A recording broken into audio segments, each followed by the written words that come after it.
पाकिस्तान के प्रधानमंत्री इमरान खान की पार्टी का नाम तहरीक-ए-इंसाफ है। तहरीक-ए-इंसाफ ने सियासत में पहली कामयाबी खैबर पख्तूनख्वा में सरकार बनाकर हासिल की थी। खैबर पख्तूनख्वा में ही दारुल उलूम हक्कानिया है। इमरान ने सरकार में आते ही दारुल उलूम हक्कानिया को 3 करोड़ रुपए का फंड दिया था, जबकि इमरान को पता है कि हक्कानिया का ताल्लुक बेनजीर भुट्टो के हत्यारों से है। पाकिस्तान में दारुल उलूम हक्कानिया को नजरअंदाज करना किसी भी सियासतदान के लिए नामुमकिन है, क्योंकि हक्कानिया साउथ एशिया के सबसे बड़े टेरर टीचर की विरासत है। देखिए टेली सीरीज का ये episode, Maulana father of Taliban. 28 अक्टूबर 1991, इस्लामाबाद, पाकिस्तान की राजधानी में पुलिस की पलटन पूरी तैयारी से एक बदनाम ठिकाने की ओर निकली। टारगेट था इस्लामाबाद का एक वेश्यालय जिसे ऑपरेट करती थी मैडम ताहिरा। पुलिस ने मैडम ताहिरा के ठिकाने पर रेड मारी। वहां से कई कॉल गर्ल्स के अलावा भारी मात्रा में शराब और बंदूकें बरामद हुई, लेकिन पुलिस के हाथ जो सबसे विस्फोटक चीज लगी वो थी एक डायरी। इस्लामाबाद पुलिस के मुताबिक इस डायरी में पाकिस्तान के बड़े बड़े बिजनेसमैन, ब्यूरोक्रेट्स और नेताओं के नाम थे जो बतौर कस्टमर मैडम ताहिरा के अड्डे पर आते थे। पुलिस ने मैडम ताहिरा से कड़ी पूछताछ की, सवाल दागा कि इस बदनाम ठिकाने पर कौन कौन आता था, किसकी शह पर यह विश्वविद्यालय चल रहा था। जवाब में मैडम ताहिरा ने एक नाम ऐसा लिया जिससे पाकिस्तान ही नहीं बल्कि इस्लामिक वर्ल्ड में जलजला आ गया।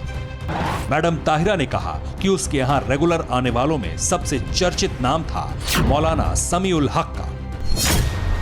वही समीउल हक जिसे दहशत के सौदागर बाअदब फादर ऑफ तालिबान कहते हैं। 14 अगस्त 1947 को पाकिस्तान वजूद में आया। 1 महीने 9 दिन बाद यानी 23 सितंबर 1947 को खैबर पख्तूनख्वा के अकोरा खटक में मौलाना अब्दुल हक ने दारुल उलूम हक्कानिया की नींव रख दी। अब्दुल हक के बेटे हुए समीउल हक, जिसने दारुल उलूम हक्कानिया को विख्यात से कुख्यात कर दिया। आतंकी संगठनों को हक्कानिया टेरर बैच की खेप सप्लाई करने लगा। न जाने कैसी ब्रेन वॉशिंग करता था समीउल हक कि यहाँ लोग दीनी तालीम के मास्टर बनने आते थे, लेकिन डिग्री पूरी होते होते उनके जहन में जिहाद का जहर घोल दिया जाता था। फिर हथियार उठाना और काफिरों को मारना ही जिंदगी का मकसद बन जाता। समीउल हक ने एक रिलीजियस यूनिवर्सिटी को यूनिवर्सिटी ऑफ जिहाद में बदल दिया। तालिबान का संस्थापक मुल्ला मोहम्मद उमर भी समीउल हक का ही शागिर्द था। समीउल हक ने तालिबान को एक से एक खूंखार कमांडर दिए, लेकिन टेरर वर्ल्ड का ये गॉडफादर बगुला भगत था।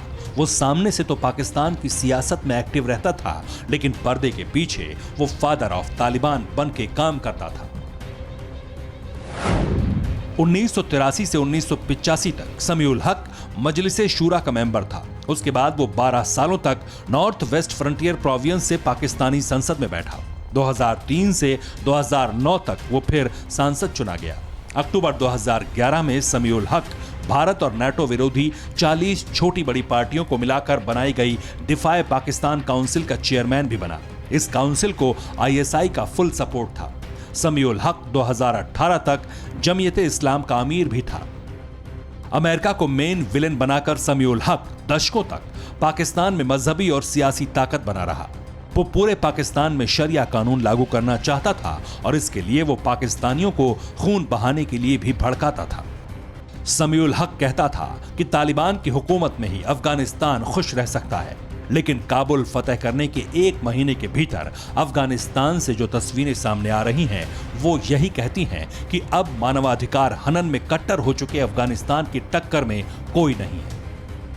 2 नवंबर 2018 की शाम 7 बजे रावलपिंडी के बाहरिया टाउन वाले घर पर समीउल हक को चाकुओं से गोदकर मार डाला गया, लेकिन इस टेरर प्रोफेसर के हजारों स्टूडेंट आज भी जिंदा हैं। परवाह देश की, सोमवार से शुक्रवार रात 10 बजे TV9 भारतवर्ष पर।